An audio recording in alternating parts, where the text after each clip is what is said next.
వి gold trusted gold buyers తాకట్టులో ఉన్న బంగారాన్ని విడిపించి ఈ రోజు ఉన్న మార్కెట్ ధరకే కొనబడును. మరిన్ని వివరాలకు సంప్రదించండి 7771077720. బీఆర్ఎస్ పార్టీ నాయకులు సుప్రీంకోర్టుకు వెళ్లి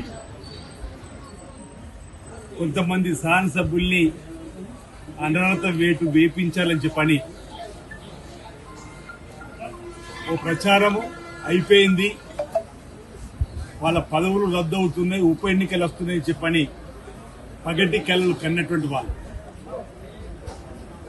100 ఎలుకలు తిన్న పిల్లి తీర్థయాత్రలకు బయలుదేరినట్టుగా 10 సంవత్సరాలు బీఆర్ఎస్ పార్టీ అధికారం ఉన్నప్పుడు సుమారు 60 మంది వరకు ఈ 10 సంవత్సరాలు ఎమ్మెల్యేలను, ఎమ్మెల్సీలను, ఎంపీలను, జెడ్పీ చైర్మన్లను, అనేక వందల జెడ్పీటీసీలను, ఎంపీటీసీలను చేర్చుకొని ప్రజాస్వామ్యాన్ని కూలి చేసినటువంటి వాళ్ళు, ఏకంగా పార్టీలని మేము శాసనసభలో శాసనమండలిలో విలీనం చేసుకున్నామని గొప్ప చెప్పిన వాళ్ళు, ఆనాడు స్పీకర్కి అధికారం ఉంటుందని చెప్పని డంకా బజాయించి చెప్పినటువంటి బీఆర్ఎస్ పార్టీ వాళ్ళ విధానం లచ్చక వాళ్ళ పార్టీ నుంచి వెళ్లిపోయినటువంటి వారి శాసనసభ్యత్వం రద్దు చేపిస్తామని, వాళ్ళ శాసనసభ్యత్వం రద్దు అయిపోయిన ఉప ఎన్నికలకే మీ సిద్ధమని ఏదైతే ప్రచారాలు చేసినటువంటి వాళ్ళకి ఈరోజు మేము మొదటి చేతులు మాకు న్యాయస్థానాలంటే గౌరవం ఉంది,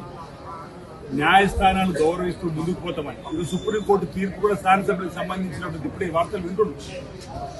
3 మాసాల్లో స్పీకర్ గారు ఈ అంశాన్ని తేల్చండి అని చెప్పని తీర్పు వచ్చినట్టు, వాళ్ళేమో ఈ శాసనసభ్యత్వాలు రద్దు చేయమని మేము వెళ్ళినా రద్దు అవుతుందని చెప్పని దుష్ప్రచారం చేసి సుప్రీంకోర్టు ఈరోజు ఏమి అభిప్రాయపడ్డది, ఇది స్పీకర్ గారి పరిధిలో ఉంటుంది, 3 మాసాల్లో తేల్చమని చెప్పాలి. సరే, సుప్రీంకోర్టు ఇచ్చిన ఆదేశాలను మా సూచన, సలహా, సజెషన్ ఏదైతే ఉందో ఆ తీర్పు మా శాసనసభకు సంబంధించిన స్పీకర్ గడ్డం ప్రసాద్ కుమార్ గారు నిర్ణయం తీసుకుంటారని చెప్పండి బాగా వ్యక్తం చేస్తున్నారు.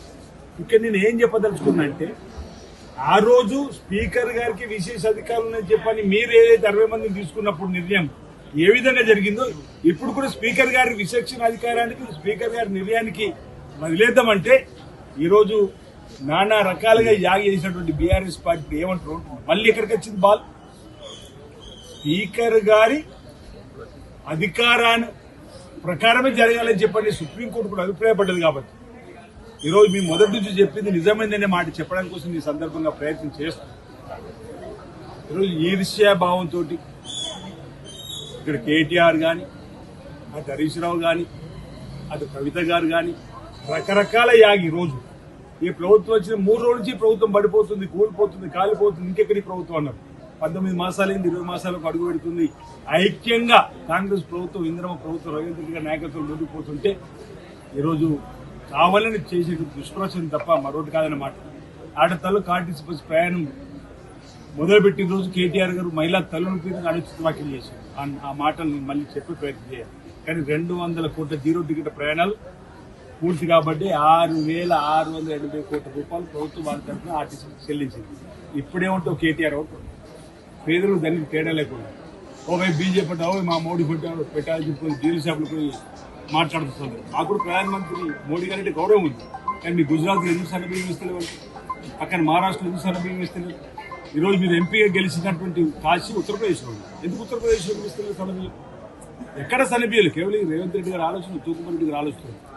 ఈరోజు ఈ విధంగా అంటే ఖర్చు వేసుకోవడం, ఏ కార్యక్రమం చేసి బాధ అని చెప్పి ఇంకా ప్రజలు మీ మాటలు నమ్మరు. బీజేపీ, బీఆర్ఎస్ 2 10 తెలంగాణ ఏ విధంగా వెనక్కి నెట్టివేసింది అనేది నిధులు నియామకాలు వచ్చి ఉద్యోగాలు ఇవ్వని సందర్భం ఇదైతే దేశంలో ఏ రాష్ట్రంలో మొదటి సంవత్సరం 60,000 ఉద్యోగాలు ఇచ్చిన చరిత్ర లేదు. నిరుద్యోగులకు 60,000 ఉద్యోగాలు ఇచ్చిన చరిత్ర లేదు అంటున్నారు. ఈరోజు ఈ ప్రభుత్వం పేదల ప్రభుత్వం, ఇందిరమ్మ ప్రభుత్వం, ప్రజలను అభివృద్ధిలోకి తీసుకుపోయేటువంటి ప్రభుత్వం.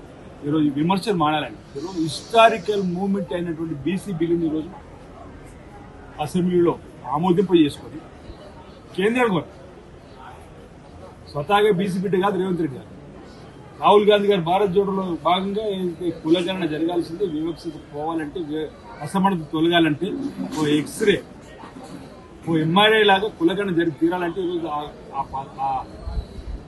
మా రాహుల్ గాంధీ గారు ఆదేశాన్ని అందుకోరు. రేవంత్ రెడ్డి గారు స్వతహా బీసీపీ కాకుండా కులగణ జరిపితే పొన్నం ప్రభాకర్ గారు అసెంబ్లీలో బీసీపీని ప్రవేశపెట్టింది. నేను ఒక బీసీపీగా ఆ బీసీపీని బలపరిచింది. ఇది నా జీవితంలో మరుపురాని ఘటన నుంచి పాల్గొనలేదు.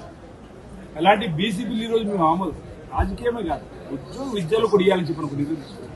అరే బిల్లు పెండింగ్లో ఉంటుంది ఏడా ఢిల్లీలో అసెంబ్లీ పార్లమెంట్ నడుస్తుంది. ఆ షెడ్యూల్ 9లో రాజ్యసభ ఏర్పాటు చెప్పంటున్నాం. ఈరోజు మా క్యాబినెట్ రేవంత్ రెడ్డి గారు ముఖ్యమంత్రి సహా మీ అందరం 3 రోజులు అక్కడ కూర్చొని 5-6 ఏడు మేము ఉద్యమాలు చేస్తా ఉంటే కవిత నిన్న మొన్న ఏమంటుంది నేను 4-5-6 72 గంటలు దీక్ష చేస్తాను. నీకే సంబంధం కళ్యాణ్. నిజంగా నీకు మా బీసీ అంత ప్రేమే ఉంటే మీ తండ్రి కేసీఆర్ గారు ప్రతిపక్ష తీసుకొచ్చి ఢిల్లీ అని మా చిత్తశుద్ధి నిరూపించుకున్నాం. ఈ సమయంలో బిల్లు ప్రవేశపెట్టినాం, పాస్ చేయించినాం, పంపినాం కేంద్ర ప్రభుత్వం దగ్గర. 2018 షెడ్యూల్ 2018 పంచాయతీ చట్టాన్ని మార్చి ఆర్డినెన్స్ తీసుకుని వచ్చినాం. గవర్నర్ గారి దగ్గర పెళ్లి కూడా వారి కూడా ఢిల్లీకి పంపినట్టు. ఈ రెండు అక్కడ ఉన్నప్పుడు అక్కడ కొట్టాలి కానీ ఇక్కడ హైదరాబాద్ లేని రాజకీయం అంటే డైవర్షన్ పాలిటిక్స్ డ్రామాలు షురు. అరే మీ కుటుంబంలో గొడవ మా మీదే తీసుకొస్తాం. ఈరోజు ఆ రోజు అధికారం ఉన్నప్పుడు 4గురికే పరిమితమైన పార్టీ అధికారం పోయి ప్రతిపక్షం వచ్చినాక వరంగల్ సభలు చూసారు. ఇద్దరే మాట్లాడారు. ఇప్పుడు ఇద్దరికే పరిమితం అయిపోయింది. ఫోటోలు కూడా ఇద్దరే బ్యానర్ మీద చూసారు. అదే మా కాంగ్రెస్ పార్టీ సామాజిక న్యాయం ఉంటుంది.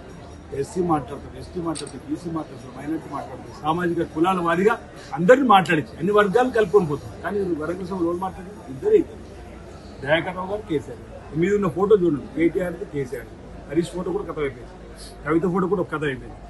ఆ రోజు 4 నడిపారు అధికారంలో. ప్రతిపక్ష కలిసి ఇద్దరికి వచ్చారు.